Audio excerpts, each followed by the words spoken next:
name is Norman List. I am a U.S. citizen and I am a Costa Rican citizen. I hold dual nationality, and I'm very proud to be a Costa Rican and to be able to live here in Costa Rica. And I came, and started this project. Hacienda Morenas is probably my last endeavor in life for economic purposes and reasons. And I, like I said, it just kind of fell into my hands when it did. And I have I've been working on this project for 25 years or so. And now it's coming to a head. And we're starting, I've got my son involved in it, and he hopefully will continue when I'm not around, because obviously I'm not going to be able to sell all my lots before I got to go. But yeah, it's been a fun project. It's still a fun project, and I think it has a lot of positive things that people can really get into. You're not going to have a lot of noise. They got great sunsets, great sunups. Like I said, you're not going to have neighbors right next door to you, a bunch of cars and trucks going by and stuff like that. So I feel that it's a good place to come and retire. My parents brought me in 1955. My mother's Costa Rican, my father was American, and we drove down in 1955. That was quite an adventure on the part of my dad to bring the whole family. We had cars and boats and all kinds of stuff, And so I've been down here since 1955. I went back and spent 4 years in the Air Force. I got a business degree from Oklahoma State University, and I moved back down to Costa Rica and started off as a plant engineer for Local Reserve Company, and didn't like that job very much. So I got into banking. So I banked for about 20 years, and I had my own finance company. And one day I got sick and tired, and I followed my passions, and I came up here to Lake Arenal to go windsurfing and mountain biking the rest of my life. And I discovered, though, in 1976, this lake fishing. I held 2 world records fishing. So I was passionate about things, and I liked the outdoors and stuff like that. So I came up here, and I built a lodge, and I raised my children. They're up and they're out, and I'm here basically doing my passion, which kind of giving up windsurfing, but I'm mountain biking. Kind of brought me up to where I am right now. I was fishing, and fishing was just awesome in Costa Rica. We had we learned to let the air pressure out of our tires so we could drive on the beaches and stuff like that with our pickup trucks, because they didn't make 4-wheel drive back in those days. And like I said, we just went anywhere that we thought there might be fish. Well, we heard about this place, this lake. They were filling it up. And in 1976, we came up here and we started fishing. And the fishing was just amazing. And we were catching these peacock bass. And it was just, So I kept coming up here fishing until one day my youngest brother said, "Hey, you gotta try windsurfing." The sport was brand spanking new. Nobody knew anything about it. And he had obtained a board, and so I started sailing, and I liked it, and I kept doing it. And then I said, "Hey, come up to Arenal, build a lodge. bring the people down, show them this place. This place is world class. The wind blows like stink here, you know. And I did. I invited a bunch of people down. I built a lodge, lost a couple of fingers. I had some woodworking tools that I put in the barn behind here. There's a little house here. And boom, boom, boom, boom. Everything, like I said, it just happened. And when things are supposed to happen and you're positive, they do. They happen. I think one of the first pieces of property I bought, it was over 80 acres. I took a guy, picked him up, he was on the road hitchhiking into town, and he says, I have a piece of property I want you to see. I said, I'm building a lodge without any money, and I definitely don't have money to go and buy, give me hands up, and buy 80 acres of land, you know. He says, come on, go look at it. And I drove by it, and I looked at it, and I think, yeah, I want that piece of property. I buy property on a gut feeling. And so I bought it and divided it into a bunch of lots. And the people who stayed here at the lodge with me, they liked my lifestyle. We had a good time. We go windsurfing. I cooked.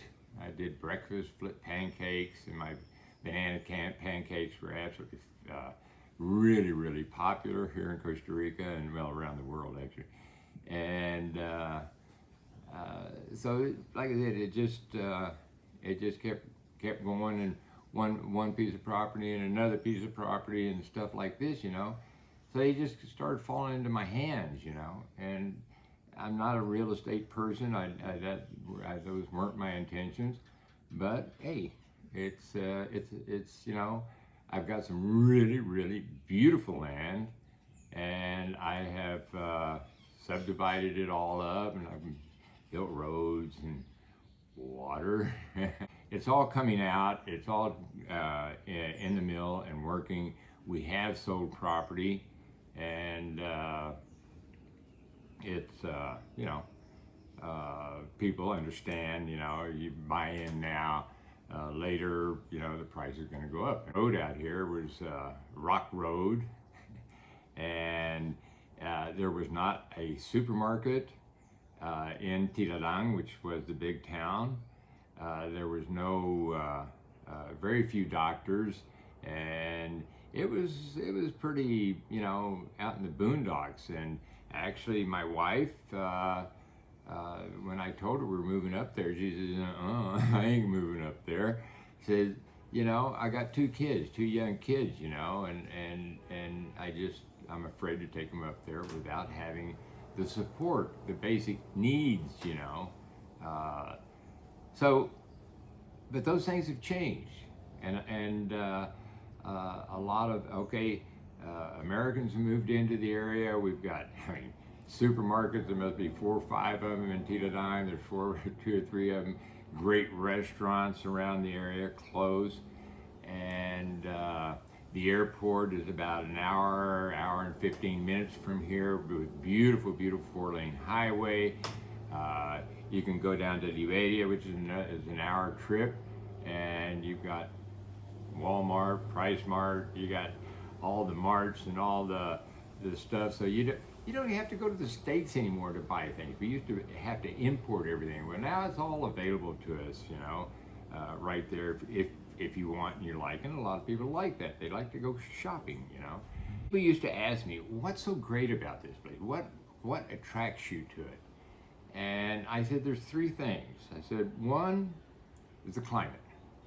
This climate is absolutely perfect. I can sit out here on my deck with this shirt on, or with no clothes on, from 6 in the morning to 6 at night, and not be uncomfortable. It rains quite a bit. That's in the lake, which produces 30% of Costa Rica's energy. And that's the reason we have water, because there is rain. But it's nice rain. It's not cold rain. It's rain you can go out and walk in it and ride your bike in it, you know, and not feel uncomfortable. And so the climate was one of the things that people always mention. Number two, with the people. People are absolutely fantastic. They'll bend over backwards to be nice to you. A lot of people say, well, don't they have any negatives? I said, yeah, there are negative things about them. They'll always tell you what they think you want to hear. And sometimes it's not the truth. but yeah, and the energy of this place. That's what brought me up here, the windsurfing. We get winds up to 100 miles an hour, at times. And we have a volcano over here. We got a couple of volcanoes over there. All of that is energy. And like, I'm 81 years old, and I'm still out there putting, It's got to be this area. It's got to be the energy that I acquire from this area. So it's got some niceties, more than just beauty. It's a good place to live. Almost 100% of our energy is renewable, and so we have the water. Water produces our grand majority of electricity, and the windmills are relatively new. Energy is produced by a government entity, and they are very jealous about it. And sometimes, like I said, government intervention is good, sometimes it's not. Costa Rica has energy distributed to more of their population than any other place in Latin America. Everybody has electricity here. So the electric company is doing some really, really good things in taking care of the people. There are certain things. I wanted to put a bunch of windmills up on my properties, and it was impossible.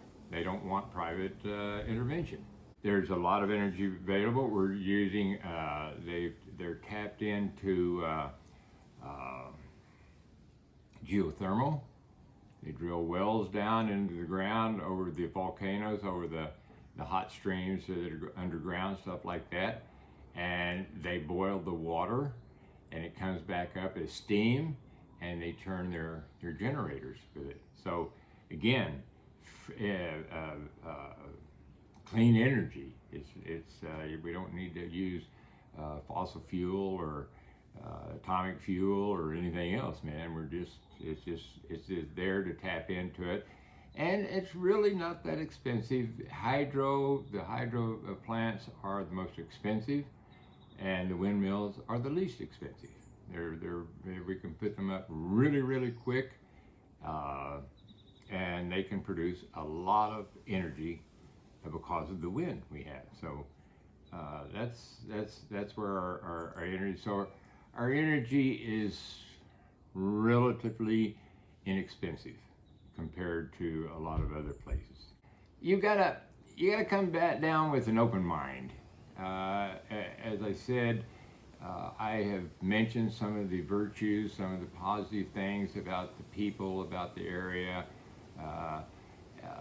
I found a lot of people come down here expecting to transform or to bring the United States or wherever they live, to bring it with them.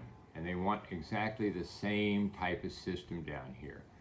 Well, it doesn't work.